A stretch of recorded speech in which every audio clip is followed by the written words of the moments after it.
episode 70 of Game My Mom Found. I don't know why it didn't sound right in my head. I am Mike Albertin, and who's on a cruise ship with me tonight? Stefan, JD. Stuart Hughes. Adam Merica. Welcome back.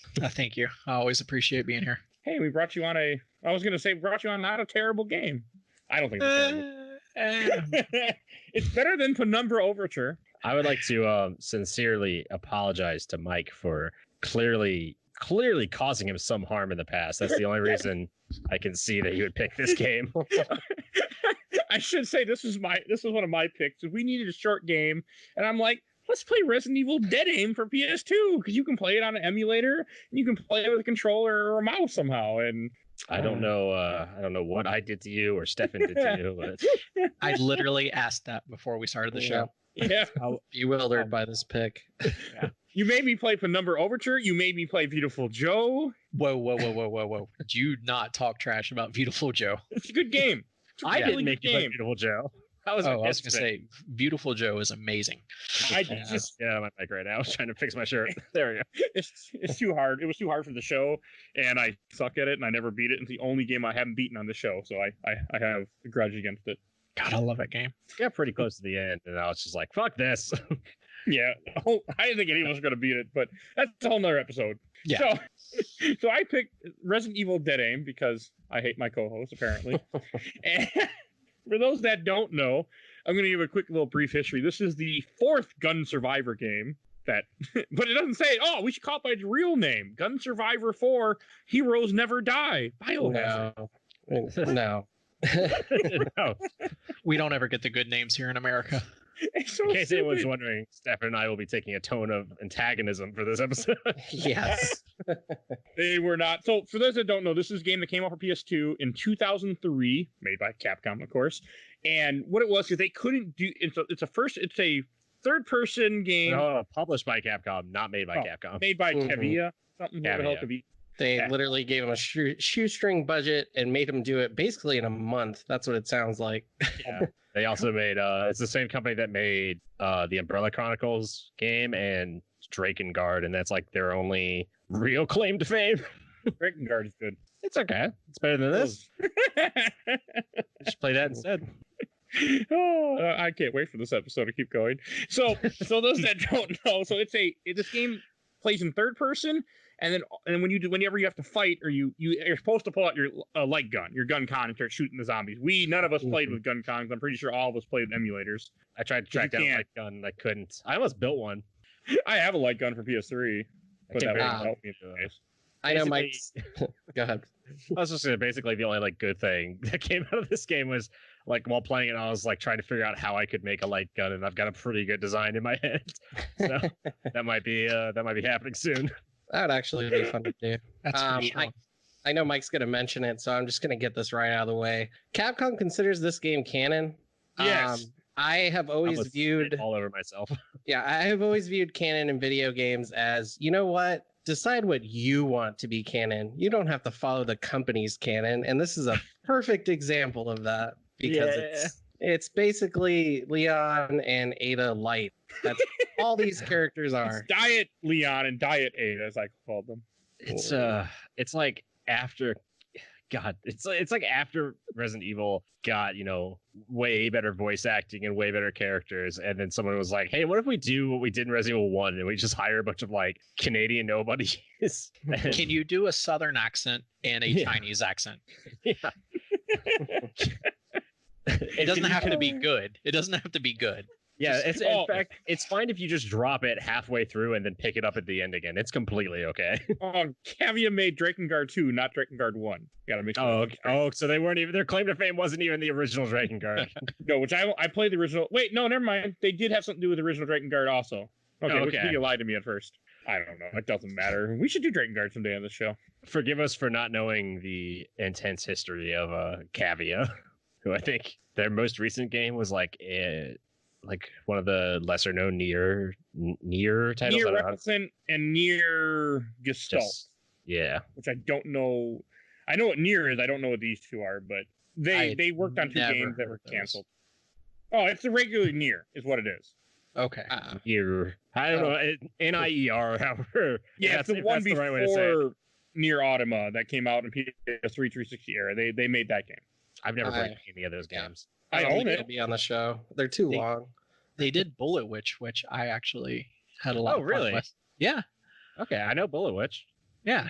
I can tell you guys really don't like this game. We're already been talking about other games we have. Yeah.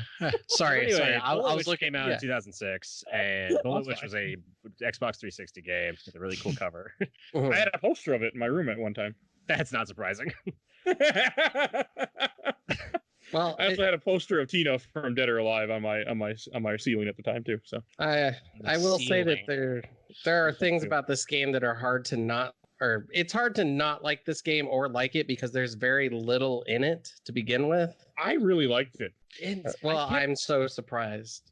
It's I kept, mentally I had to to enjoy this game. I had to take my mind to a different place where I said, okay, this isn't Resident Evil. This is like the Trolls 2 of Resident Evil games, where it's so bad it's good, and there's definitely times where it's so bad that it's like laughable. It's like, what is happening? Yeah. It's not that bad. Like the fact that the fact that like the localization is so poorly done that almost 0% of what is said matches with the subtitles underneath of it. Yo, the subtitles drove me insane because I always play with subtitles. Same. So I'm reading the subtitles and I'm hearing something different, and I'm just like, I hate when games do this. It's so bad. At first it was like tiny stuff, and then it got worse and worse to the point that I was like, is this a localization problem, or did they give the guy the wrong script? Because there's a point where like one of the only two characters in the game really is like doing something, the Ada Wong knockoff, and Bruce McGiver, their protagonist, comes up, and the subtitle says like, oh, you're not just a pretty face, and then like he says something along the lines of like, beauty and brains. God damn it. So to the actually, I think I have a note on that. Oh, I have subtitle matching up, and it's ouch and feisty. Where yeah. So she says something, and I think the subtitle was ouch, and in the like. I remember the this voice. The voice was like, "Oh, I like him feisty." Oh, wait. Oh, I like him feisty. Whatever accent you want to throw in there. It's like it's like, not Southern, it's not New Zealand, but it's somehow both. Exactly. It's bad. It's so bad. I think the guy who voiced him actually has come up on the show before. Raj Ramayan, I think his name is. I gotta find out. I know we actually said his name in a couple episodes ago. He was in another game that we were talking about. It might have been Alice. He's not even on Wikipedia. Like when you go to click on his name, there's nothing there. The page doesn't exist. Oh no, I think I had to track him down on like IMDb. I'll look him up. You guys just keep going. All right. Well, as I was saying before, so it's part of the Gun Survivor series, but we never got 2 or 3 in America. And they decided to completely ditch that whole title because people wouldn't know what the hell Gun Survivor was anyways. They just called it Dead Aim. Yeah. Yeah. It starts out with a very nonsensical opening. You have a guy, Morpheus, who is actually apparently the first trans character in Resident Evil. Yeah. Apparently, yeah. Yeah, it's mentioned somewhere in one of the notes somewhere. But he's basically pointing a gun at Diet Leon. And as we all know, Leon getting out of tough situations, he needs Ada to help him. So Diet Ada jumps in there and throws a grenade before Morpheus is able to kill him. And that's your opening. You have no context whatsoever of what's going on. And you fall into the ship in a blank little area full of dead bodies all over the place that just there. Oh, this also takes place in 2002. So 4 years after the Raccoon City incident, what they have to tell you right in the beginning too, and like some little monologue thing. Also, we cannot forget there was slow motion. There certainly was. There was 2003. There was some slow motion and zoom in.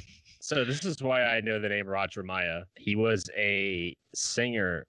He works with Yoko Kanno. He was in Cowboy Bebop, the movie, and Wolf's Rain.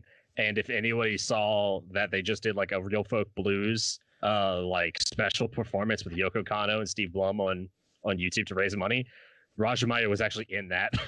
So the voice actor of this game, not a good voice actor, pretty good singer. Yep. His voice reminded me of the character from Tokyo Drift. Yeah. Like that weird Southern accent.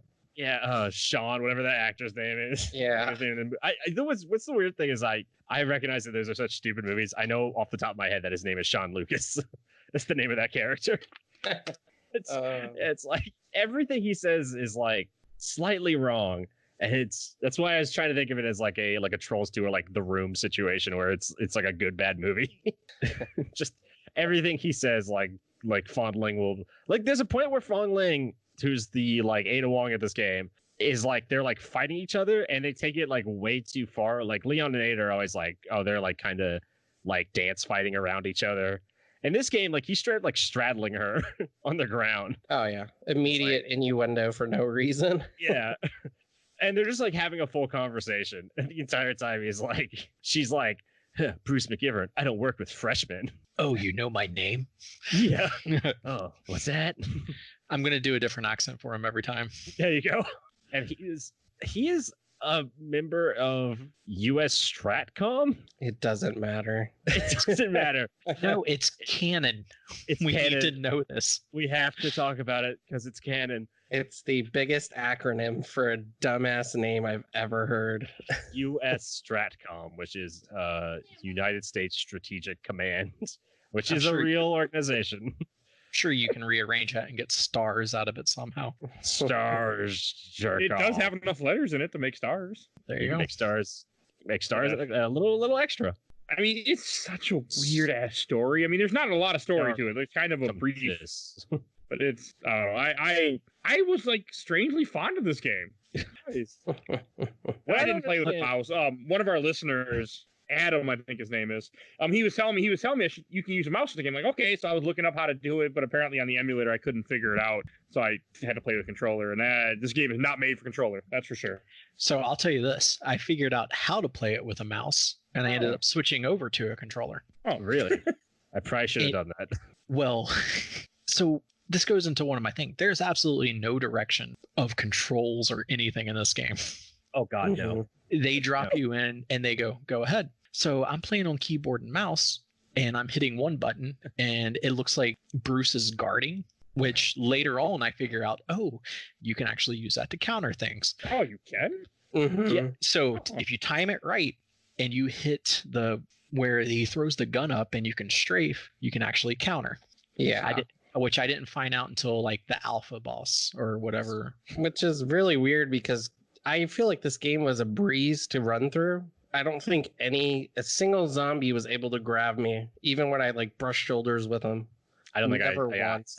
I didn't even realize you could counter or guard. I didn't know you could either. I didn't. Once I God. forgot how to shoot, I was good. Does that How mean we long- have to think something in this game for Resident Evil 7? I was also going to say, how long did it take for y'all to figure out there was a 180? Oh, I Just immediately now. started- Yeah, all you had to Figured do, it out. double tap down, and you can do a 180. Mm-hmm. I realized it pretty quickly, and then I stopped using it pretty much immediately because Yeah. I just turned my sensitivity up really high. Yeah. I didn't know there was a 180. That could have been useful a couple times. I'd ask you to turn myself around and run the other way. Annoyingly, this game would probably be really good for like training if you want to get like really good at like first person shooters. So I don't know if y'all ever came to this conclusion, but there's something that this game did that I've never seen any other game do. And this is where one of the only praises comes from. Headshots. If you shoot them in the forehead or above, it's a one-hit kill where the brain is.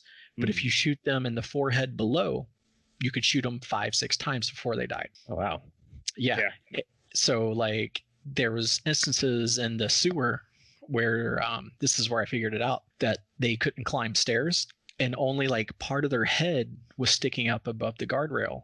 And as I hit them in the forehead, it was a one-shot kill. And then for the rest of the game, like I took my time playing on a little joystick to aim the cursor was not fun, but and I kept going. This was meant to be a light gun game. Mm-hmm. So like getting that like precision down with a gun, just shooting them in the forehead, praise. And I wish more games would do that. It's the same feeling as playing like Resident Evil 4 and the Wii, where it's like it's different, but the way you have to just aim and like crack off headshots just feels better. Yeah. So it kind of did have. If I had to give this game a little bit of praise, it would be that and one other thing, which Stefan knows about. You know, I play. You're gonna, as normal. I played this game on mute the entire time. I wasn't listening to anything. Well, then Mike didn't see the other thing, which was the same. I heard it, but I didn't. There's very seldom times that I didn't like hearing the voices. I liked it better because I had the same thing happen to me where I was listening to him talk, and I'm like, these don't match up. So I was done. I'm like, we're done. No need to listen anymore. I couldn't take my ears off the noises. The talking was like so weird. Yeah, it's weird though, because one of the I'm gonna be a little nice here.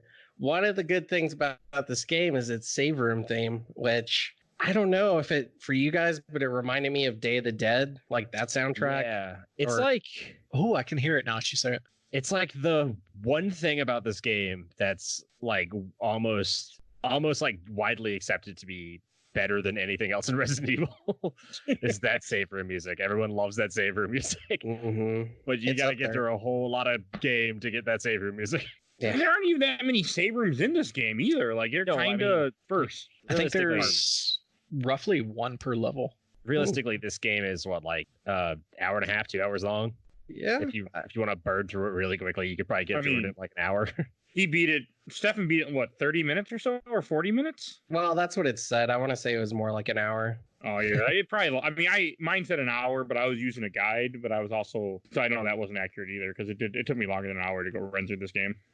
I was just saying, I feel horrible now. I think it took me about 3 hours to beat this game. Nothing wrong with that. There is like this game takes place in a few different places. Like you can explore. Like there are a lot of rooms. I don't know what's in them. I didn't.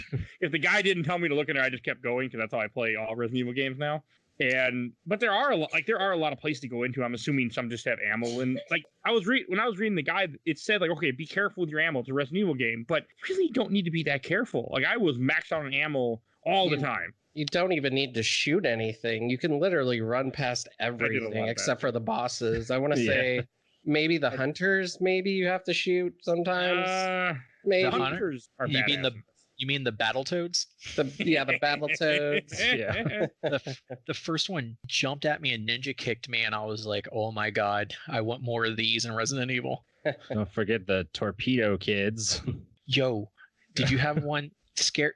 There was actually a few times in this game that I got scared, and I was trying to aim and shoot one out of the water, and it jumped, and I just had a face come right towards my screen, and I was like, I didn't like that. Without a sense of irony, I can say that the glimmers which are like the Toad Battletoad looking things, they are like actually terrifying to me.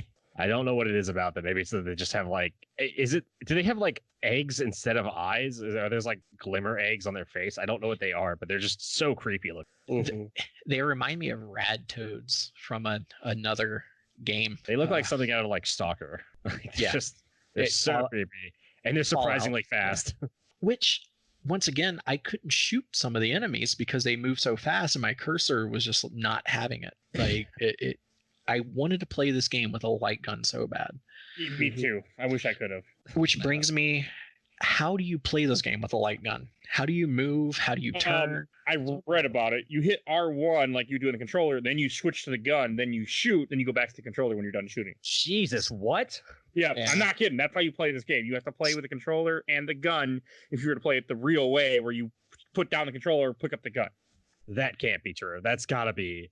I don't think I'm wrong. That can't be how they planned that. I know, like the video I saw where the guy played with the mouse. He played one hand the controller, one hand on the mouse. He used the controller to move around, then switched the mouse to shoot, and that's how he played it. And I'm pretty sure the Guncon you have to switch off. I mean, I could kind of see it because you can still move when you're in that first person view. So maybe you just use the directional pad with your left hand and then hold the gun with your right. Maybe it's the first game that wants you to aim the light gun at the screen gangster style. See, I'm actually wanting to go on eBay, get a PlayStation 2, get this game, get settled up, and actually immerse myself. Move, have a gun, have a little holster on my side, and when it comes time, flip it up, shoot, put it down, and run. I can just see Helena judging you right now. It doesn't matter what I do. Elena's judging me. The light gun I'm going to build will have a controller just on the side of it. It's God, Yeah, you know what, you- Stu? You just need to make a hybrid like Final Fantasy Yeah. VII, where it's like a gun and a sword. Just make a controller and a gun. That's not it'll be the first and only official Resident Evil Dead Aim controller. It's only for one game. Guntana. Oh, I also want to say this game starts off creepy as hell. Like when you're on the ship and you're on the Spencer. What the hell is it called? Real fast. It's Spencer something. Spencer Rain. Spencer Rain, and nothing about this game is creepy. It's I found it creepy when you go in the first room where you fight a zombie. When you get the map, and all of a sudden you hear a body drop. And there's a woman that had hung herself, and then you gotta. I mean again, it would have been creepier if they didn't glow red when they see you. But It would have been creepier if they hadn't already done that in Resident Evil 1 remake. it was creepy in that it reminded me of other cruise ships in Resident Evil games that are creepy. Revelations. There's a number of them. Umbrella has a lot of cruise ships. There's one in Revelations. There's one in... Actually, there's two in Revelations, I think, aren't there? There's two in Revelations. There's one in Resident Evil 7. There's one in RE5, Gaiden. Gaiden. I'm trying to think if there's one... There's one in 6, but I think that's a carrier. I think that's like an aircraft carrier. I don't think it's a cruise ship, but I'm not sure. I never finished 6. I will admit I never finished 6. Good 6, man. Ada's campaign is Change 6 that for you in starts the on a future if you submarine. like. Don't do it, Adam. Don't do it. I think 6 is fine as a co-op game, but I would never tell anybody to play it by themselves because the AI is so stupid and it's impossible. I think that's why I was playing it by myself. It's not as good of a co-op game as Resident Evil 5, but it's fine. Also, So, like- if you don't know about the Resident Evil 6 logo, I can't ever look at that logo. Oh god. Nope, either. Well, let's go ahead and talk about some artwork for Resident Evil while we're at it, because the cover art for this game is so stupid and I hate it. I like it. It's How can you not like it? because of the fucking face that Bruce is making on the front, where it looks like he's like biting his lips or something. He's doing that like Eh, It's a little half smirk thing. yeah, it's like the expression people do when they don't know which expression to make. Like you know what I'm you saying? leave Diet Leon alone. I like. It's like if like somebody falls over and like, or like kind of like like not even falls over, like if somebody just like stumbles a little bit and then looks at you, like that's the expression that you give them, is like sorry, like you all right, okay. It's like it's a non-expression. I hate it so much. And they like somebody thought it looked real cool. It's just I think it looks fine. I actually, Yeah, like, it's I mean, so cover art is one of the goofy. reasons why I've always wanted to play this game. Because I remember seeing this all over the place in game stores back in the day, but I never had a light gun, so I never went and bought it or played it. And that's why I put it on the show. It's not wanted to like- play it. like everything else about the cover art is like, no, not like cool, but like well done. I think it's like well composed. It looks pretty It's busy. engaging. Yeah, it's busy, but like everything in the background's kind of faded out, and it's got like the cool monsters, and you're like, oh, cool Resident Evil game with like toads or something in it. What looks like to be a giant tyrant up in the corner, which isn't actually a tyrant, maybe, but I mean, you fight a tyrant in this game. You fight a couple. yeah, it's just like that face kills it for me every single time. Like even so, like I'm like even like Fong Ling, I'm like, oh, it's got a pretty girl in it. I see that face. I'm like, what the fuck is he doing? What is he wearing? Also, he's wearing like a black t-shirt, but on the cover art, it looks like what like Snake Plissken wears, where it's not really a t-shirt and it's not really leather. It's like somewhere in between. You got your Under Armour. Yeah, I mean, he Snake looked just Plissken, like a Leon. wetsuit. I mean, all I could think of was they copied Leon 100%. That's all I could think of when I played this. They copied someone who really wanted to look like Leon. They copied like if Paul Walker didn't have a successful acting career. Perfect. That's not And- accurate. And with fake eyelashes. The eyelashes. There were some It's- eyelashes on the characters in this game. If Fast and Furious never took off, pun intended. Did anyone encounter any weapon upgrades in the game? Because it also says that on the back of the box, and it also says blend of didn't. action and puzzle solving, which I don't remember any puzzles either. There's no puzzles. I can Yeah, guarantee you there are no puzzles in this game. I think Yeah, that was a full lie. Definitely. And there are no upgradable guns either. I'm pretty sure you can't I didn't upgrade anything, and I was reading a guy. They said nothing about upgrading. I'm pretty sure there aren't any. I think by gun upgrades, they mean you have a pistol until you don't. I mean, you get a shotgun, you get a grenade launcher, which I used once on Pluto, and you get a few other guns, but I wouldn't call it an upgrade. Yeah, I think you upgrade by getting a different gun is what it meant. Like, but that's like the loosest definition of it. Even though in Resident Evil, a gun upgrade specifically means an upgrade to the gun. Right. That Resident Evil 6 picture. That's the only thing I could ever see. It's impossible to unsee it.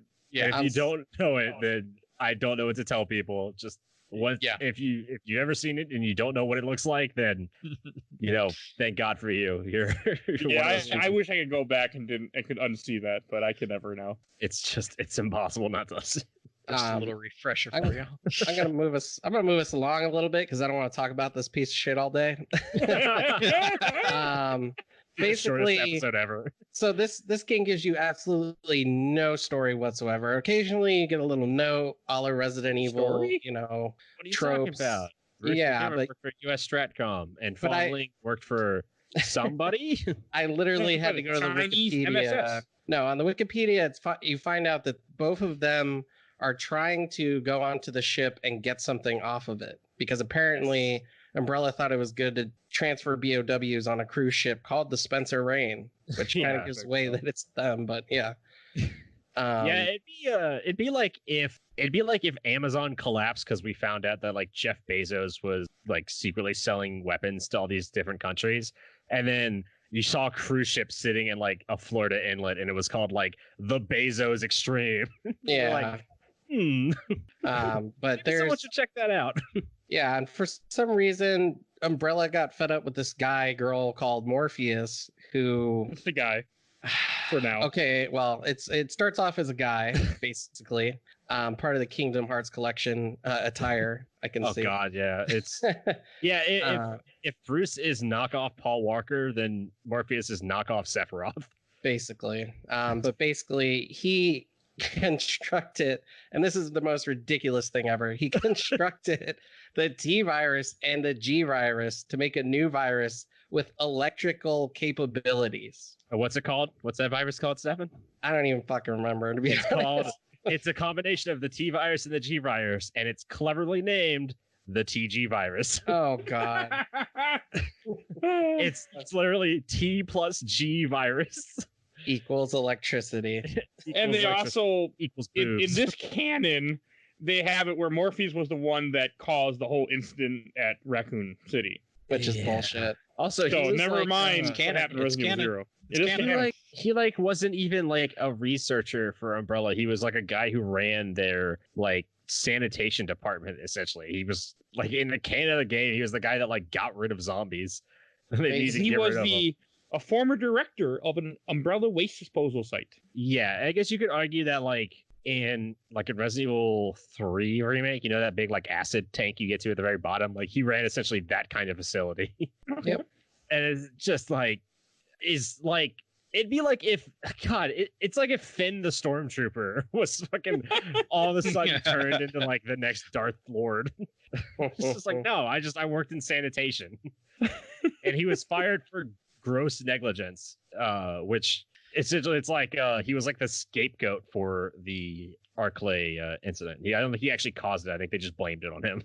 Yeah, he's actually mentioned, I think when I was talking to people, it sounds like he is mentioned in Resident Evil 5 or so, briefly somewhere he's mentioned. I don't know if that's true, and I don't know enough about him to dispute it. I don't. Sam, right? How about that? He might be in like a note or something, but I don't. It's something real simple. Like he's not like he actually, but he's somewhere. His name is mentioned. Wesker actually mentioned that to Chris, and just no one was paying attention. It's all Morpheus that planned this whole thing. I was a nobody. I'll get you, just like got Morpheus Duval. Which, by the way, if your name is Morpheus Duval, I mean, don't hire anybody named Morpheus Duval. That is an evil villain name. Some shit's gonna go down with him. Yeah. I mean, I actually was I was surprised how much I was enjoying this game. Like the first part takes part in a cruise ship, And it wasn't bad. Like, even though you fight tons of zombies for nothing, or like me, or you can just run away like me and Stefan did, because I didn't fight a whole lot. I ran a lot, but I was having fun. Like, you get plenty of ammo. You don't have any really item cap, other than you only carry 6 sets of ammo, which was annoying, but I kind of enjoyed it. Like, I didn't care there wasn't much of a story. I was having fun just running through the game.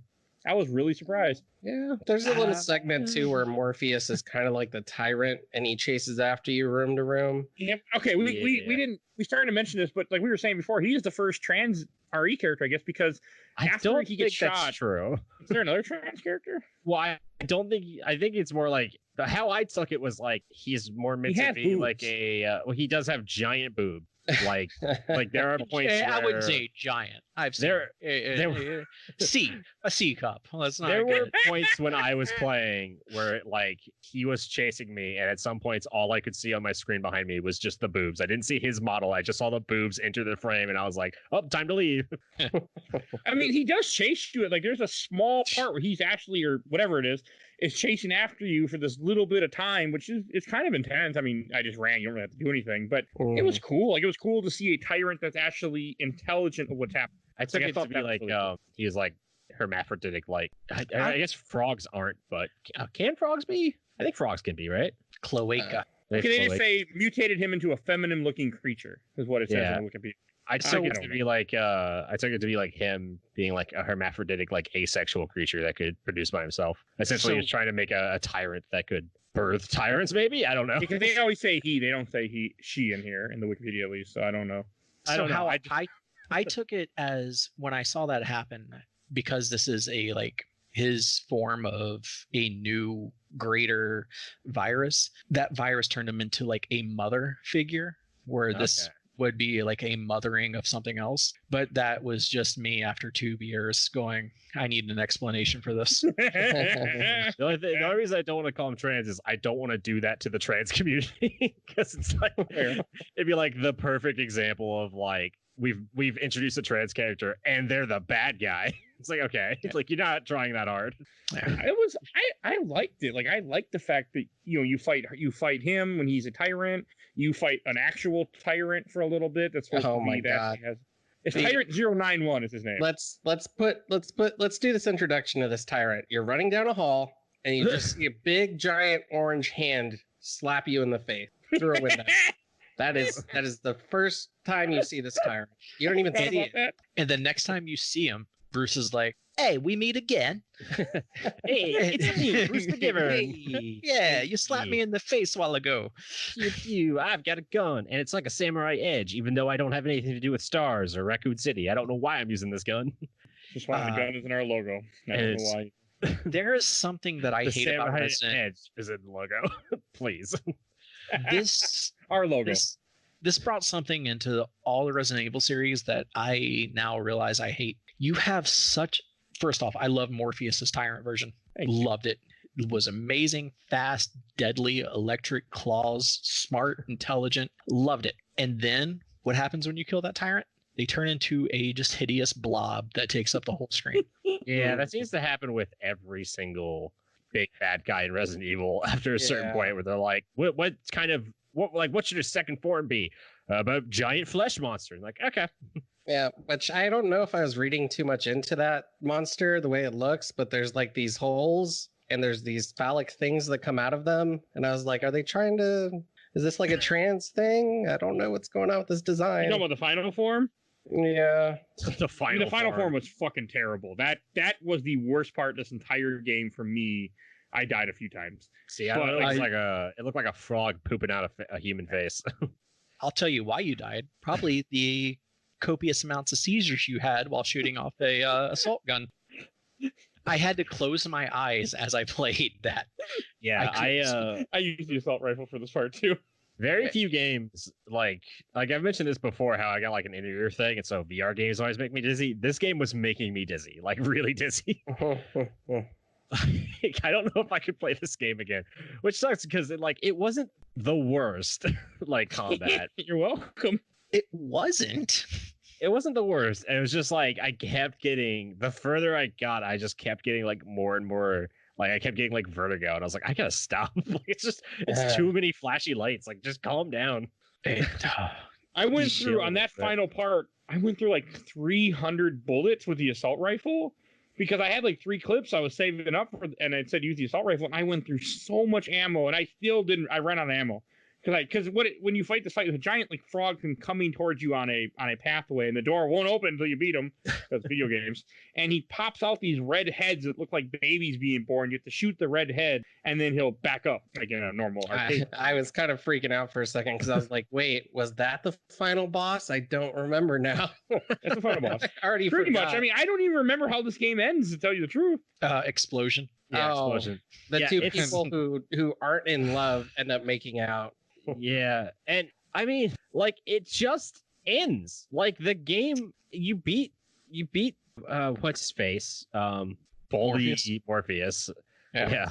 And then I guess the Chinese government decides to kill Fong Ling, and I guess they have some kind of like laser space weapon that can just assassinate anybody on the planet, which they have, for whatever reason, are not using all the time. She has a chip underneath her tattoo, right? Yeah, her dumb Exactly. tattoo. And Bruce tackles her to the ground, pulls out a knife, and doesn't say anything. There's no words. Just pulls out a knife and like starts cutting into her.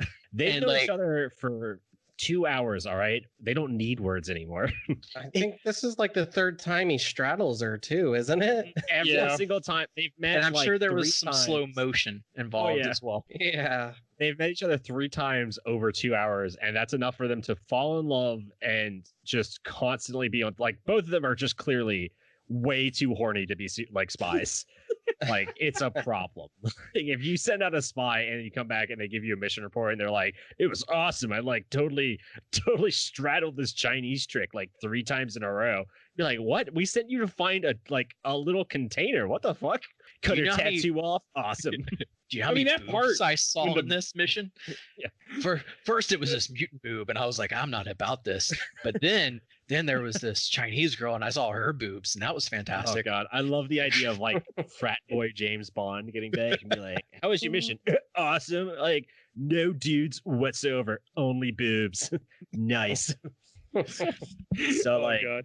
first of all, like Chinese. By the way, she's a Chinese secret agent, and the way they let you know that she's a Chinese secret agent is she's wearing like a traditional Chinese. What's that called? It's not like a sari. It's like the Chinese like silk shirt.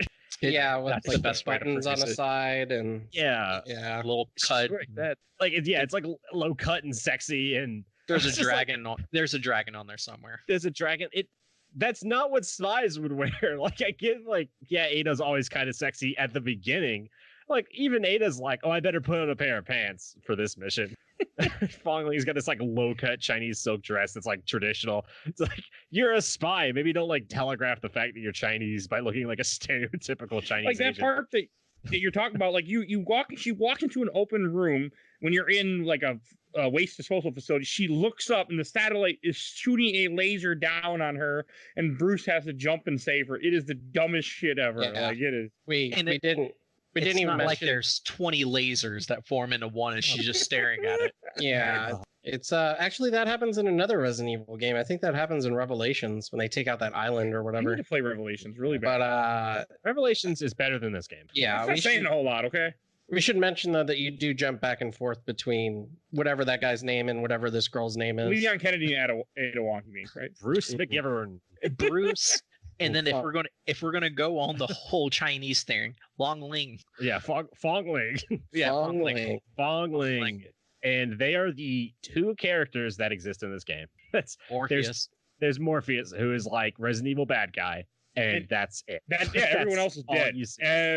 Everyone's Even- a zombie. Even in Resident Evil 1, where the vast majority of the game is just like Chris and Wesker and a little bit of Rebecca, or Jill and Barry and like a little bit of Wesker, like they still have the rest of like Alpha and Bravo team who got slaughtered. They still show you all these other people. This game is like, nah, there are 3 people on this ship at any given time, Yeah, and only There- one of them is supposed to be there. there are no side characters. Help me out with something real quick because they're on an umbrella ship in the middle of the ocean and nobody's Yes. controlling it. But somehow, when the laser hits, they run into an island that's also controlled by an umbrella for some reason. That's also infected with BOWs. Look, Morpheus D. Duval, which his middle name is starts with a D. I don't know why they had to have that in there. Morpheus D. Duval, clearly, he ran a waste disposal facility. He doesn't know how to drive a ship. And so he just pointed Cruise it at control. the umbrella. Yeah, it's just cruise control.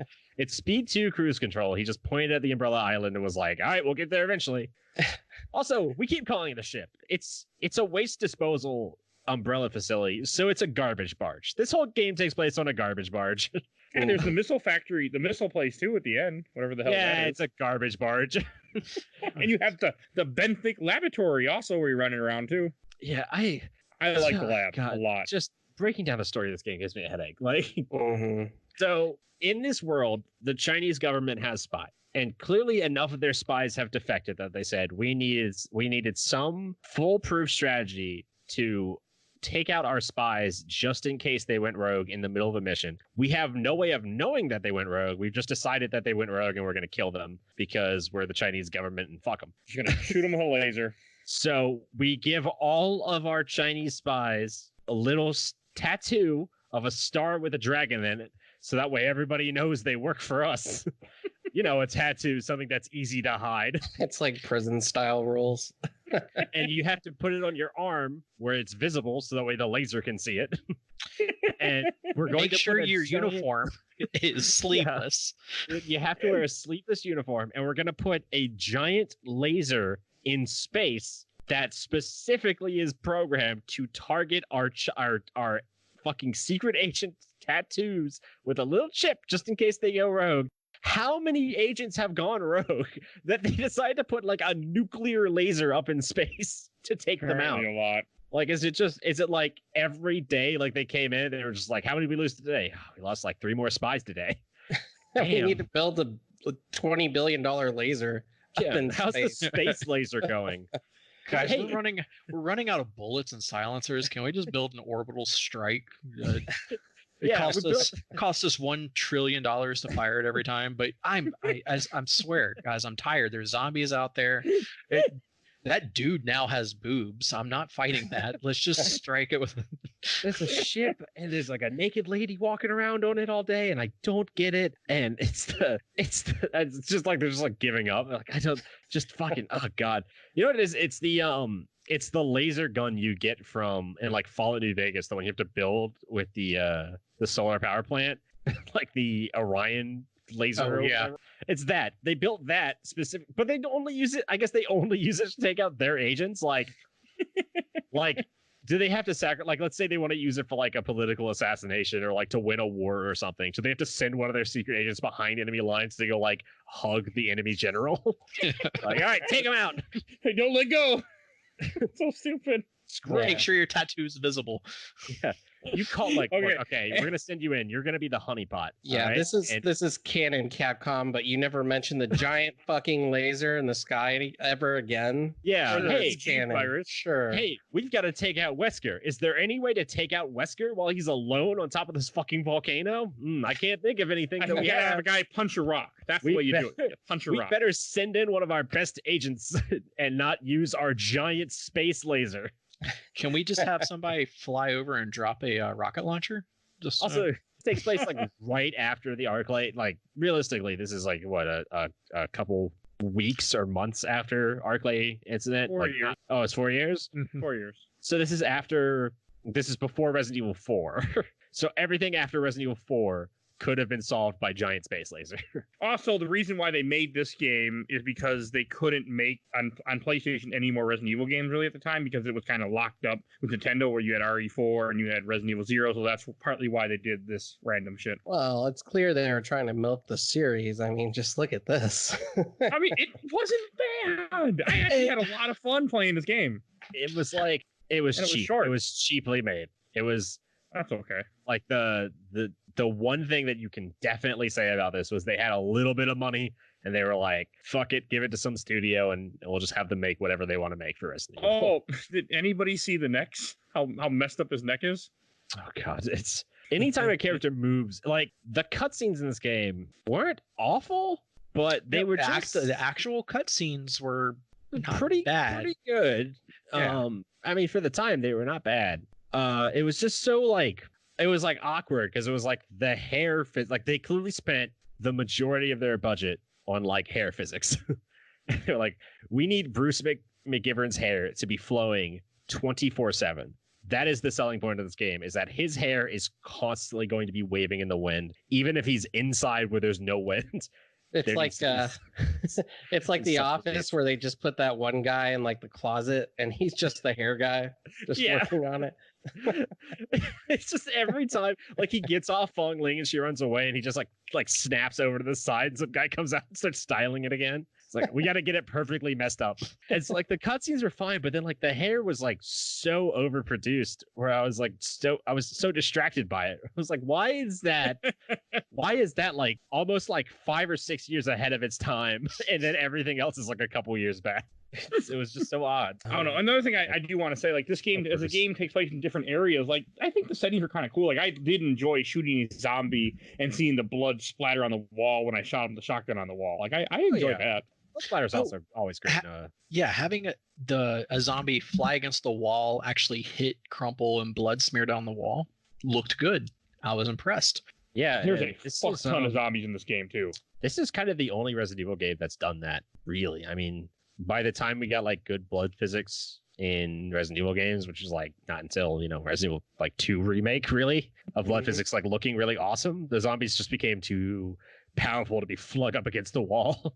Yeah, which oddly enough they took out a Resident Evil 3 remake, because there's not as much gore in that one. Yeah, it's I don't know why they did that. It's weird. I don't know why they did that, actually. It was bizarre, because there were a bunch of people saying like, oh, the death's really brutal. I'm like, they kind of, but they're not. Like, they're kind of tame compared to Resident Evil. Like, Resident Evil 4, you could get your head chopped off with a chainsaw, and it was crazy. Oh, yeah.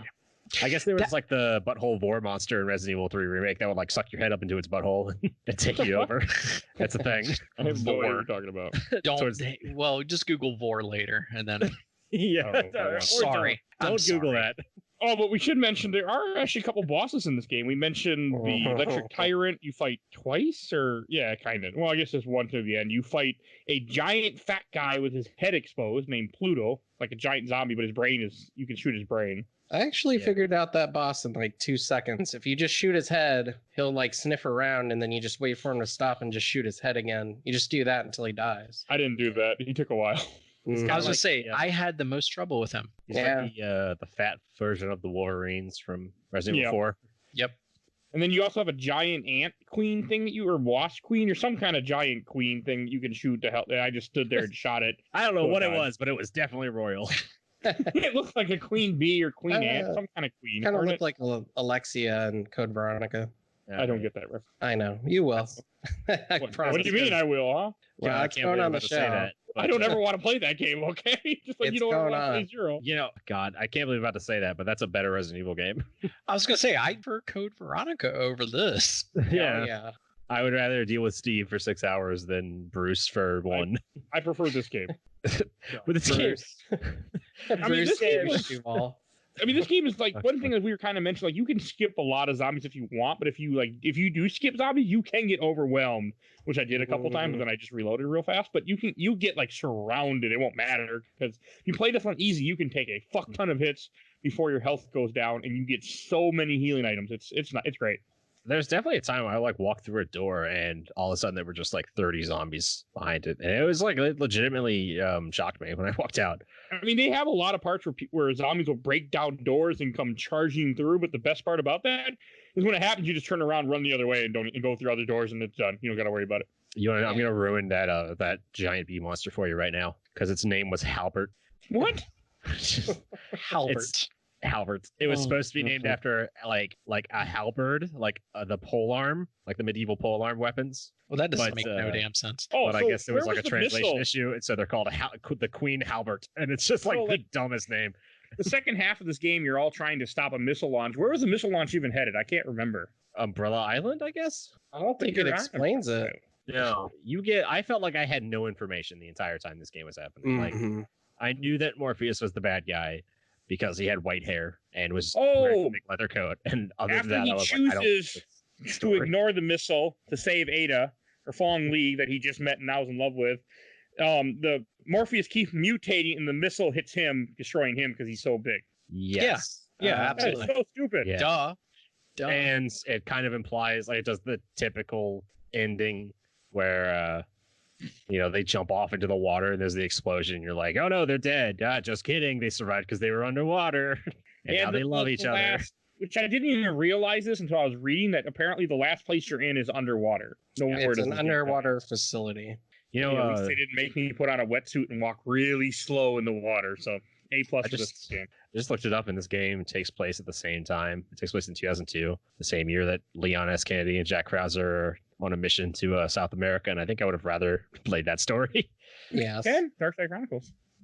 Yeah, I mean, that ends in the greatest knife fight known to man. Yeah. Well, the greatest knife fight known to man is the one that takes place over the entirety of Resident Evil 4. Exactly. Go back to 5 times in a row with different knives. As Leon and Krauss. Yeah. As Krauser loses more and more of his clothes. Also, I don't think Leon. Good luck now that I've taken my shirt off. Comrade. God. What I do want to say about this game is it plays like a third-person Resident Evil where you're running around to pick up items, to find the couple key items that open a door. There's no puzzles, and then whenever you have to shoot in a control, you hit R1 to pull up, and it's really fucking confusing at first because R1 pulls up the first person. R1 also shoots. It is really weird at first. R2 reloads. It does? Yeah, so you can reload with R2 at any time. I didn't do that. I made the game reload. If you hit R1, you're out of ammo. He reloads too. People said Lost Planet had a bizarre control scheme. No. This game, it would be so easy for you to do, it comes up at the beginning and they say, are you playing on a controller? Or are you playing with a light gun? And you just say, I'm playing on a controller. And it just goes to a slightly different aim style. But the fact that you have to switch from third person mode to first person aim mode, but you can still kind of walk around. It's why isn't it either all of this or none of this? I don't know why they did both. Can you imagine playing this with a Nintendo 64 controller? Jesus Christ. Actually, yes, because it would have more buttons, so it would make more sense. I was going to say maybe, actually, now that you say it. Oh, yeah. I didn't mean that as a negative thing. I actually think it would work better. I'm trying to think. I'm holding Z as R1 would work better. Yeah. It actually R1 to pull up the thing, Z1. Yeah, it could work. I didn't like holding my same Xbox controller in my hand right now, and I'm trying to imagine any other game that has you reload with the right trigger, and I cannot think of a single game that had you do that. Even if old PlayStation games, I don't know why I said it like that. Old PlayStation games, I can't think of any game that had you reload with the right bump, the right button, the R2 button. I think Gears of War has one where you can kind of do that extra right trigger thing to where you can reload faster. I want to say that. But that only works in reload. So you can hit either or trigger during that little reload bar. Oh, okay. Yeah. And that's just you hitting the shooty button essentially so you can shoot faster. Yeah. It's the closest thing I can think of. I don't think I'm trying to think of even mech games I've played. I'm trying to think of even Lost Planet. I know it had a weird reload, but I think the reload was just the right and left bumpers were turned left and right 90 degrees. I wish I could tell you, but I can't remember. It's been a long time we played Lost Planet. It might be the strangest thing I've ever experienced in a game, in terms of controls. Reload with the right button. But once I got used to Lost Planet controls, I was all right with it. I never got used to the controls of this. I had to constantly stop and think. Every time I got into an interaction, I have never, this is not a brag, I am somewhat good at video games. I am particularly good at some video games. Shooters I'm not bad at. I have never in my life been the person that had to stop and look at my controller and think about what I was going to do or just how it worked until I played this game. Every single time I had to stop and look at my controller and go, okay, yeah, that's reload. Okay, yeah, that's the switch button. So apparently I took a lot of time to figure out the controls. Did you know you can move while you were in first person? I found out by accident. Yeah. Okay. I found out everything by accident. This game does not tell you anything. Look up anything. I just played and tried to. It took me about a minute to figure out how to shoot it first. I'm like, what button do I hit? What button do I hit? Because what happened is I hit R1 and then I would hit R2 and nothing would happen. I'm like, what the? And I would back out to, I'd move, but I had no idea how to shoot. So I understand that completely. And also, this game gives you a ton of ammo throughout the game too, like a ridiculous amount of ammo. Like you'll go into a room where you just fill up on handgun ammo to your heart's content, and then go back out. Save points. The first save point, and there's like 8 boxes of handgun ammo. I was like, I fucking love this game. That scared me because I was like, oh, like they're just gonna Something's be about to happen. assholes immediately. It's like this game's only gonna be like an hour long, and it's gonna be nonstop enemies. Like it's like, oh, it was a lot, but I was like, a lot. There's a lot of brain saw a zombies, shitload hunters. of handgun bullets, and I was like, oh, I'm dead. I'm so dead. Why? God, just why did Fong Ling's why was her belly button out the entire time? Because this game was early. I just realized. Just looking at her character model Hey, again, that I was was a like, thing in the early 2000s. Ask me, I watch a lot of Charm and a lot of other shows on that. That's a thing in the early 2000s, apparently. I just looked at her character model and I was like, does she have a belly button ring? Is she 16? There's also a lot in Smallville too. They're like, Well, you know what? She's a Chinese Asian. She might be 16. She's supposed to be really cold too, because apparently she turned in her brother for some activism he was doing, and they beheaded him for it. Jesus. Yeah, she arrested him herself and didn't even question what they did to him. She'll kill her brother for her government, but the second the white dude with the bleach blonde hair shows up, she's like, well, forget the Chinese government. I'm gonna get some. Dongua was his official name. Oh God, yeah. Dongua? Yeah, and she's like, he's such a fucking idiot. She's like whatever, Dongua, and he's like, what does that mean? She's like, it means cool guy, and so he calls himself that for the rest of the game, which means idiot if no one Googled it. Yeah, at the end of the game, he's like, not bad for a Dongua, and it's like, does he know at this point that it's like, is he like in on the joke, or is he just such a fucking idiot? I think at the end of the game, he mentions it. He's like, yeah, I'm such an idiot. And she's like, you knew all along? He's like, yeah, I speak a little bit of your language. In the subtitles, it probably didn't say that, though. Okay, I was going to say, the line, if I recall, the subtitles were like not bad for a Dongua or something. And he said something completely different where he's like, yeah, like, call me a Dongua. It's like, what? Like, what the fuck does that even mean? It's a dumb game. I liked it. It's a dumb game. I played it. I like all the games you make me play. I played it. I have an experience. I had some questions along the way. Oh yeah. Yeah. Hey, but now you can say you played another Resident Evil game that you never played before. That's fair. And now I know why I never played it before. Oh, here we go. I got to the end of the game where I'm watching a playthrough of it again to find that scene, and Bruce reveals that he knows what it means because he's been to China once. Mm-hmm. I guess he went backpacking and everyone called him a Dongua. It's like, what's that word? That's cool. Oh man, the description of his character is even worse. It's McGivern is cocky and brash and has a tendency to adopt a shoot first, ask questions later policy with little regard for the consequences following his actions. This often left him in many hostile situations, although in the end, he always somehow comes out on top. That's exactly the kind of person you want working for US Stratcom, which, by the way, exists in real life and works with nuclear weapons. Shoot first, ask questions later. Duh. US Stratcom is like, if you're going to send up a nuke, they're going to be the people you're calling. And you want them to all be brash and cocky and have a shoot first, ask questions in your policy. They're like the Men in Black. They all just have one specific outfit. So they gave that one to him and to Leon. Oh, God. That's the official government uniform. That would, you know what? That would make so much sense if in this world, like that, if that's the official uniform of this world, suddenly all these characters make way more sense. Yeah. Like society has just gone in a way where like the cocky cool guy always gets it. So outfit. I hope you're pretty ripped because it's a skin tight black muscle shirt. So I know we went over this real quick, but as y'all were talking, I was like, I'm pulling up the Wikipedia. Holy shit, there is only 3 characters in the game. Yep. Yeah. Well, and there's that's technically 4 if you count the voice in his ear. Oh yeah, there's someone talking to him. yeah. I mean, there's radios throughout this game, but who is uncredited. If you get to the end of the game and I don't know who played that character, but they have like the credit and it's all 4 characters, and it's like Bruce McGivern, Fong Ling, Morpheus D. Duvall, and then like radio operator. It's Huntington, Diet Huntington. Yeah, it's here we go. Cast Bruce McGivern, Fong Ling, which they spelled wrong in the credits of the game. Orpheus, who doesn't get a last name in the credits of the game, but has a middle name. And then played by Murray Johnson, everyone's favorite character, Superior Officer. Superior Officer. I'm going to pretend that his name is Superior Officer. The ship didn't crash into the island. He swam to shore as the liner was destroyed. Oh, of course. Yeah. He swam 10 miles through the water. I mean, I don't know much about the ocean, but I'm pretty sure if you all of a sudden jumped off a ship and you're trying to swim, you're not going to make it very far.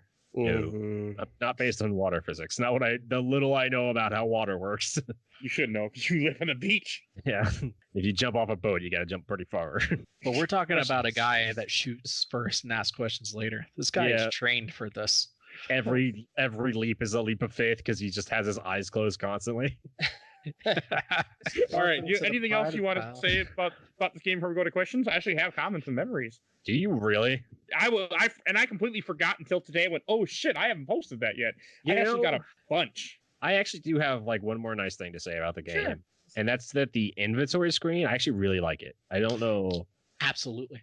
Yeah, it's just like the little inventory where it's got it's like it's not quite a briefcase. Ammo, aid. Yeah, guns, ammo, aid, and then like the status, and it's like for whatever reason, it's your eyes constantly there. It's like a profile, but it's only your eyes to let you know what your status is. And like realistically, like I always loved the little heartbeat with fine underneath of it, but this game is probably the first game that made me thought about how weird that is, that your status is fine. Like imagine just Rebecca Chambers being like, Chris, how are you? And he's like, I'm fine. Yeah, but how? All right, how are you though? No, I'm fine. Really, I'm fine. Do you need any help? No, I'm fine. How are you, Rebecca? Danger, danger. Like Chris Redfield is never good. He's only fine. But actually, like it's got like the thing that was like super popular in the '90s, which was like the fake wood on the metal. It's got like that wood metal case, and it looks kind of like I couldn't tell if it was like a little dashboard of a PT Cruiser. Yeah, I couldn't tell if it was like meant to be like a thing he was wearing on his arm, or if it was like him opening up a briefcase. But something about that screen, I thought it was just looked really well done, and that's one of the 3 nice things I've said about this game. All right, I'm actually going to go on to questions, comments, and memories. So I completely forgot, and I was surprised some of the groups really answered. First one from the official Laser Time community, from Miles from Miles K. It's not a great game, but I remember having fun with it. You're 100% right. That's about what this game is. I'll never tell anybody that them having fun with a game is wrong. No, and then from Overblood, one person responded to me, friend of the show, also asshole of the show because he put Beautiful Joe on the show. Sam Mercer. Oh, really? How does Dead Aim's save room theme compare to your favorite save room theme? I think it's one of the only good qualities about this game. You're wrong. There's a lot of good qualities about this game, sir. You're right. It's a really good quality of the game. Yeah. Sam's probably not going to listen to this episode because he's sick. Listen to a podcast. We'll see. He's down in 2 weeks, so he needs to be better. Oh, I didn't even think about that. Holy shit. I don't know if he'll be better in 2 weeks. All right, and then he's quite sick. I just to answer the question though for you, Sam. It ranks up there. It's pretty high. It's a pretty good save room theme. Yeah. It's not better than like I don't know. It's not the best. What do you think the best is? Like 4, maybe? Well, I want to say that it's subjective. Like most people will have one of the main entries, but I personally like Code Veronica's the most. I don't know why. I just like it the most. I'd have to listen to Code Veronica's again. Yeah, it gets stuck in my head easy. Code Veronica is that the really simple one that's like the John Carpenter-esque one? I would say it's the most complicated out of the side series. I can't remember which one it is, but one has like a very, very simple theme. That's just like a couple notes, and I always like that one the best, I think. Code Veronica is not a side series. It should be 3. But it's a side series. It's a side series. It's a side series. Who am I talking? I never played it. Nothing that happens in Code Veronica like ever comes up again in Resident Evil. Okay, I thought it really was like, okay, well, that doesn't matter. And these are from the Giant Bomb group. I got from Kelly Weaver. Is this the one on a cruise ship? Not the more recent revelation, the OG cruise ship Resident Evil. Yes, but Guidance also on a cruise ship too, so... I think Umbrella has like, there's legit like 3 separate cruise ships that they were all built to be like identical under Umbrella's. This is not like me bullshitting. I think this is actually a thing that Umbrella did in the game series. It's like they bought 3 cruise ships and then they retrofitted them to be like identical labs as like backups in case Arclay went down, and all 3 of them have collapsed since then. Like they were like, oh, this is like, we'll have 3 backup labs on the water just in case everything goes to hell. And then by current day, all 3 of their backup labs are destroyed.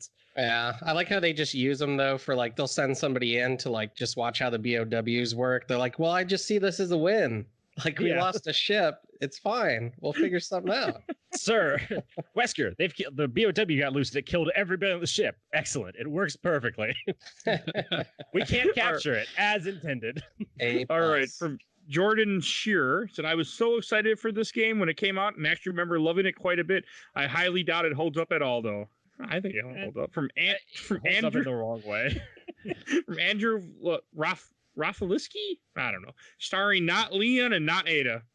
Yeah. Not Paul Walker and not, I don't even know.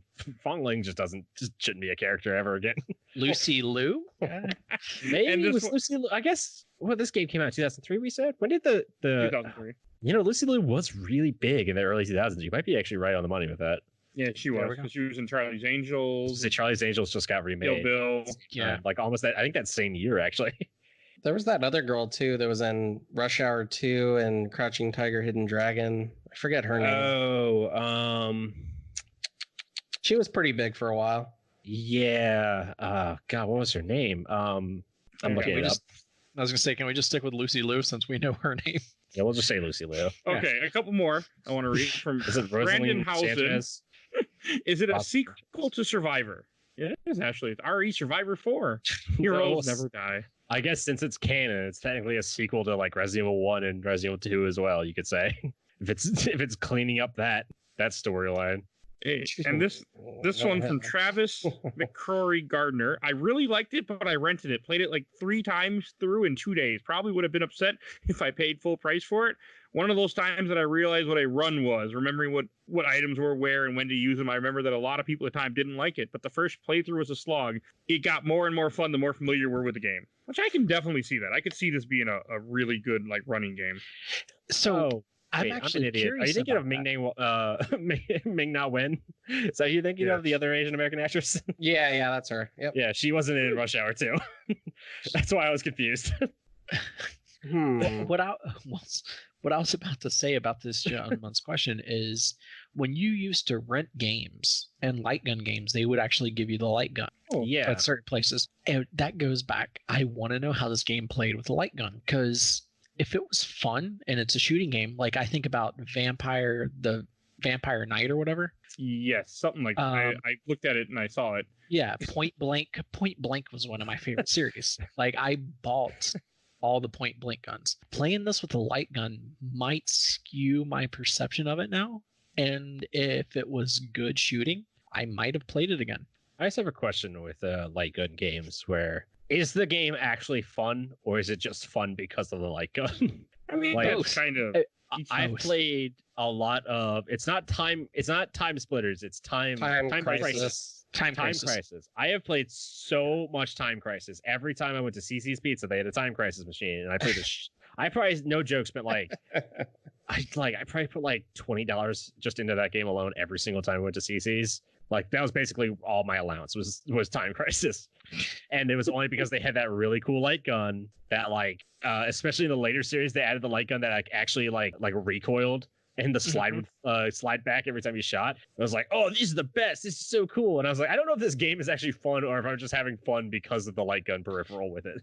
I always feel, Stu, that your life took place at 3 different places, like at home where you can't get in, at college where you went to study, or at CC's Pizza. Like you've only been to 3 places that I know of. And I spent every second of all 3 of those places just playing video games instead of doing what I was supposed to be doing. So exactly. I can believe my entire life. So I'm going to make this really quick and short.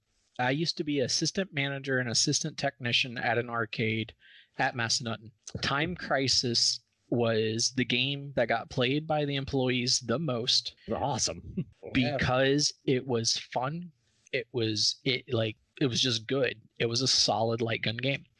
As an assistant technician, I hated that game. The pedals always broke, and that little recoil on the gun, if you did not keep that updated, it was rough. So eventually when the recoil didn't work anymore, I just let it be. And it was Is that why like It's- half of the time the gun didn't work for the Time Crisis cabinet? It's just such a pain in the ass to fix. It was an $80 part, I'm pretty sure. Jesus. It was expensive. Wow. And it's annoying. You can hear that clicking of the gun anywhere in the arcade. So when it finally broke, it was great. And the employees that worked there, you would see us holding the slide down as we played. Like, everybody's like, "Oh, you got a nice little tactical grip." No, I'm just not going insane. But there we go. Sorry. So you're fine. Just imagine Adam like his like eyes light up. It's like, you hear that? It's, oh my god, it's nothing. It's nothing. It's quiet. See, that's All why right. Time Crisis 3 was the best, because instead of having the slide gun, it had the little revolver and you could play it 2-player. I have a few comments to read from the Resident Evil fan group. I was surprised how many people reached out to us with comments, which I was really surprised. So I'm going to read a couple of these real fast so we can get through this. From Philip Blackstar, awful game. I disagree, but my co-hosts probably don't disagree. Dale Volkirk, from Dale V. Takes some getting used to, but I like what they tried to do. It's not the best game, but it's better than Resident Evil Umbrella Corps. One day maybe I'll find out on the show. Probably Certainly not. not because of me and Stefan. Yeah. And just me talking about myself because you guys are both sick. Yeah, it's just Mike alone in an empty room. That day I will have gotten sick with the TG virus. Sorry, Mike. That'll be our first video podcast. It'll be Mike sitting alone by himself, just being like, "This game is fine. From It's not the Stan worst." Rize, it's one of the most underlooked games in the series. Yeah, No. no one. I I mean, yes, but deservedly. From Mike came out at the Bautista, wrong time. Paul Yeah. Walker? Question mark. Hey, yeah, Obviously. it was Walpaw. That's hard to say. Holy shit. From Wall Cody Paul. Wright. You know, I never actually played it. I finally got my hands on a copy last week for my collection, but I don't have a PS2. I'm dying to try it out. Well, buddy, there's another way to try it out. So You know that's what? I'd recommend. Some of us are ethical. Let's just Which- remember that. But Which, actually, he does own a copy of the game. I Let's- might actually. I might have this in my collection. I will, if I see this game for cheap, I will 100% buy it now because it's something that deserves to be in my collection. you know what? Which this game came out in 2003. We said. Yeah. Which Guncon was out then? Because I just realized one of the Guncons had like a D-pad on the back of it, and then one of the other Guncons actually had like a controller that attached to it. And now I'm thinking that was the way you were supposed to play the game, with that Oh, specific Guncon. maybe I'm wrong completely what I said earlier. Because I mean that would work fine. Oh God! I've If got this only memory we now had of I'm a looking way it up. to look up. Okay, you look it information. up. I'll talk. I'm looking at the from Guncons because I remember. Albert Gaytan, he said, I had it with a Guncon 2 controller, which I found a lot of fun, so it might be that one. And Jeremy Allen said, it's definitely an underrated gem of the franchise. And Logan Moore, last question I'm going to read from this group, said the female tyrant was pretty. It was way better than Resident Evil Survivor. Like I said, I loved that version. It should have been like a Batmobile type thing. That version or virgin? It sounded like you Version. said virgin. we We don't know enough about. he worked Morpheus. in waste disposal. He was a waste disposal expert. Yeah, we can assume a lot, but Yeah, but that would have been so much better, like a Batmobile type thing where you kill this big ass blob, lightning starts striking down, and then out of this ashes comes this Frieza, final form thing walking towards you. That's fast, light. I just wish a Resident Evil would do that. Oh yeah. wait, Which you didn't even mention that when you kill Morpheus, you use some sort of like pulse gun or something. Oh, yeah. the charged particle. I like that gun. It reminded me from Resident Evil 4. Remind me of Resident Evil 2. What are you talking about Resident Evil 2? It's the not railgun for not I have no idea Leon. what you're talking about. At the Yeah, end of it's- Resident Evil 2, there's a railgun. Yep. Is it a secret item or Oh, something? sorry. Resident Evil 2, right? Resident Evil 2 and 3 both end with a railgun, right? Am I wrong on that?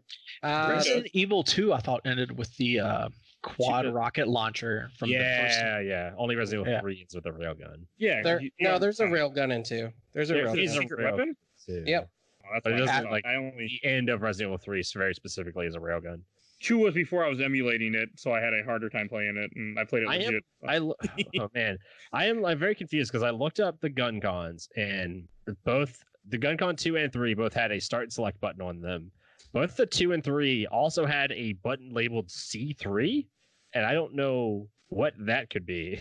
But the Guncon 2 was the best because it had a little button for the like it had a little magazine button, so you could like pretend to reload the gun. I bet. Actually, I remember Adam would love that. Yeah. And looking these up reminded me of another game, another light gun game that would actually be awesome to play, which was another Capcom game called Dino Stalker.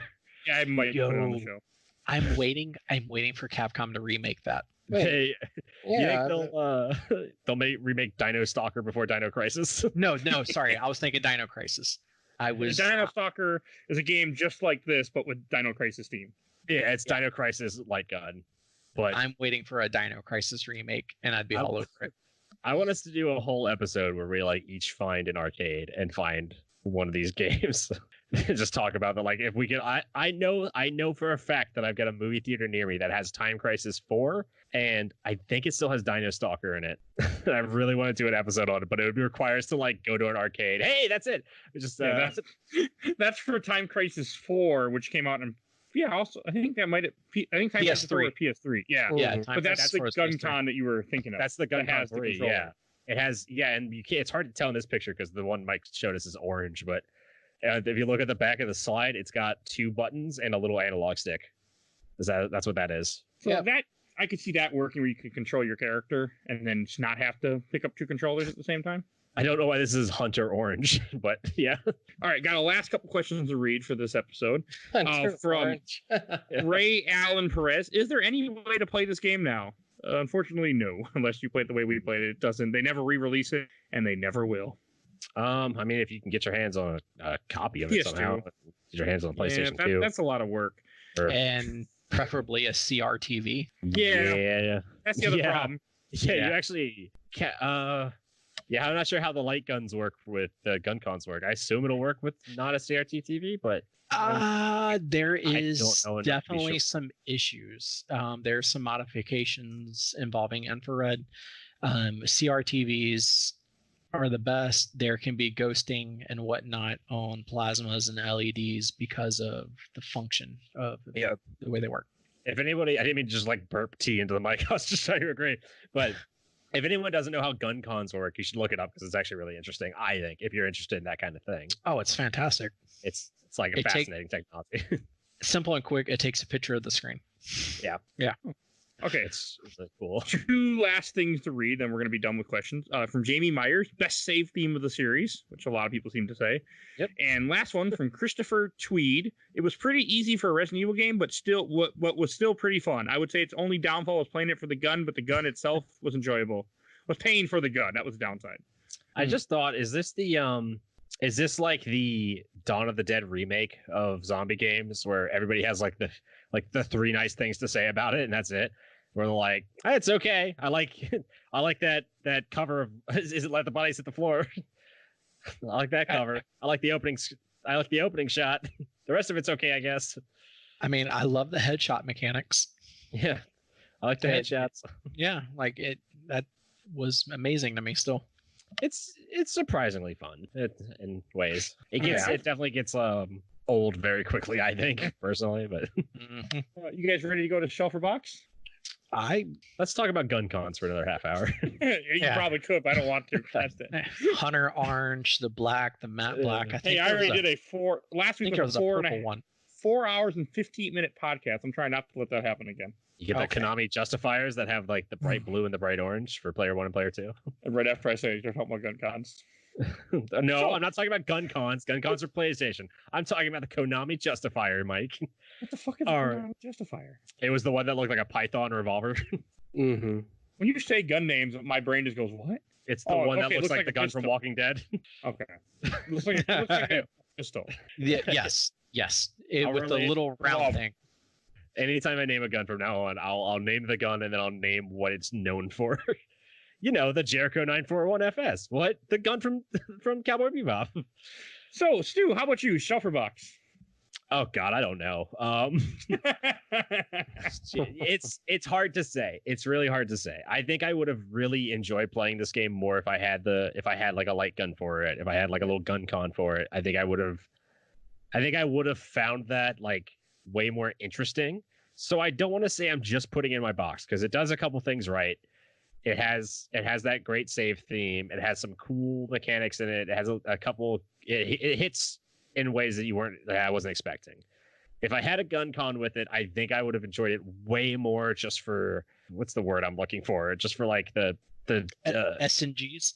Yeah, just for like the difference of it, like for it being kind of a rarity and being different than any other game I've played in a while. So I haven't played a lot of Guncon games since I don't have a CRT TV since like it's 2020 and not 2003. So I think I'm gonna put it in the box, but I think had I played this the way it was meant to be played with a Guncon, like switching back and forth or like using a little analog stick on the back, I think that would have been enough for it to go on top of the shelf. Maybe not on top of the shelf, but on the shelf, on a shelf somewhere. Not as high as you could put it.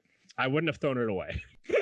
All right, how about you, Adam? All right, I agree a lot with what was just said. But because it's 17 years later, because I had to play it on the way it is, and I wrote this quote down hoping it was not going to be said until this time, and it hadn't. Because thou have obeyed my voice. Oh, Jesus.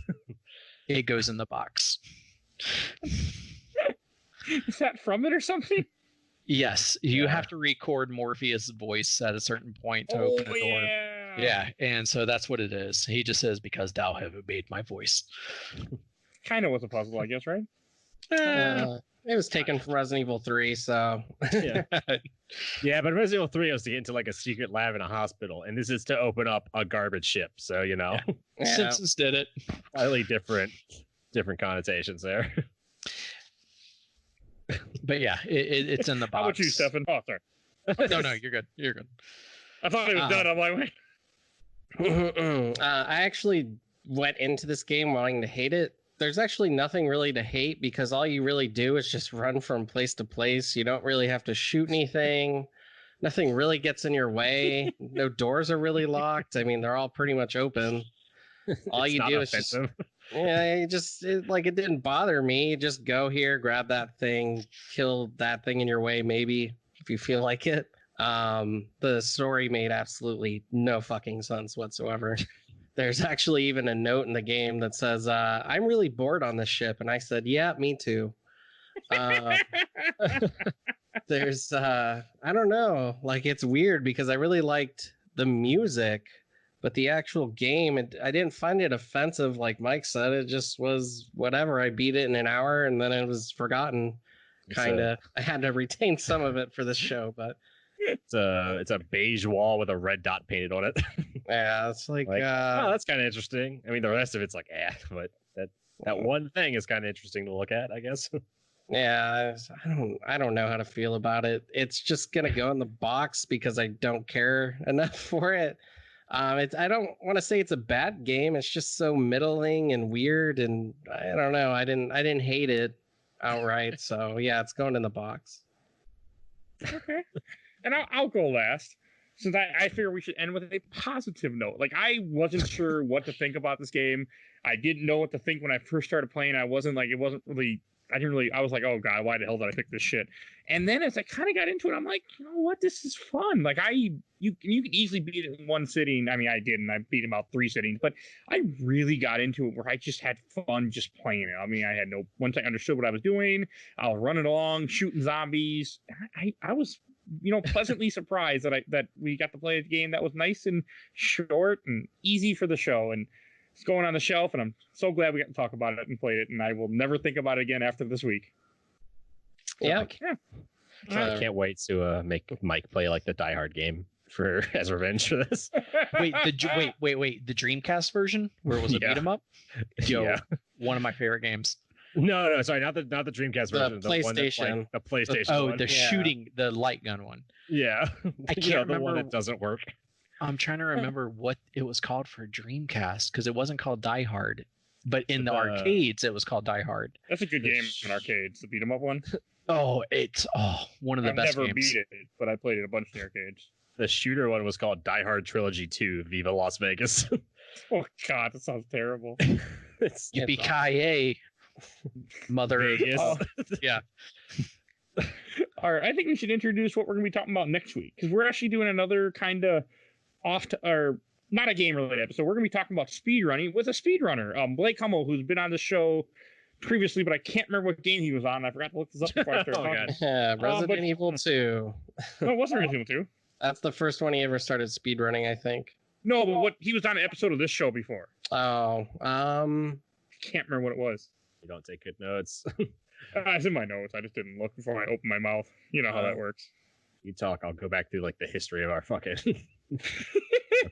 He was on Clock Tower. Okay. Yeah. So yeah, he's gonna be joining us. We're gonna be talking about speedrunning. As Stefan said, he is a speedrunner of Resident Evil 2. I know he speedruns Final Fantasy 9. So we're kind of be talking about all that. We're gonna do talking about speedrunning in general, but we decided the best way to do it was bring on an actual speedrunner, because one of us speedruns Resident Evil games for some reason to get platinums. Yeah. But hey, I mean, Gotta I've speedrun Castlevania and Ninja Gaiden. There's only 2 I've ever speedrun. Those are good games. Yeah. What the fuck is that picture? Oh, that's Parasite Eve picture. Like, looking at like a picture of my phone. What the fuck game is that from? all right, so that about so we're doing that, and then the following week, right after that, we're playing Resident Evil Outbreak, another Resident Evil game. Yeah. Are we? I thought we were playing something else. No, Stalker. What the fuck am I saying? Resident Evil Outbreak after Stalker. I'm tired. It's late. We're doing speedrunning. All right, that about wraps. Then Outbreak. Yeah. I had it. Good luck with Stalker. First off, Stalker. I was gonna say, no matter what, Mike, as I've learned how you play games, good luck with Stalker. I got through the first one. I beat Chernobyl. Those are the games I play to like relax. Those are my calming games. Yeah. Okay. I play Animal Crossing and I get like anxious because I'm like I need to get bells. I need to like find all the fossils. I can't find the 4th fossil, Jesus. And I play Stalker. I'm like, everything's trying to kill me. I know exactly my place in the world. All right. So I do want to say, if you enjoyed this episode, we got plenty of other episodes you listen to. Also, please do us a big favor and let people know that you enjoy listening to us. Make a tweet. Do a Facebook post. Do an Instagram post. I don't care.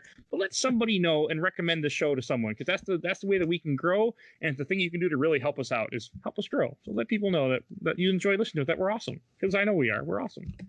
And also want to give a quick shout out to our awesome intro and outro, courtesy of Bobby, a.k.a. Mike Stoney from his EP Bite the Bullet. The song is The Cool Kid Squad. So you check him out. You'll see a link in the show notes. I want to thank Adam for taking time out to join us again for the 3rd time you've been on the show.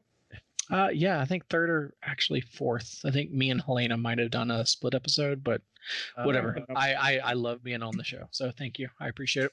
Thank Helena for coughing in the background rudely, unless that was Tiffany.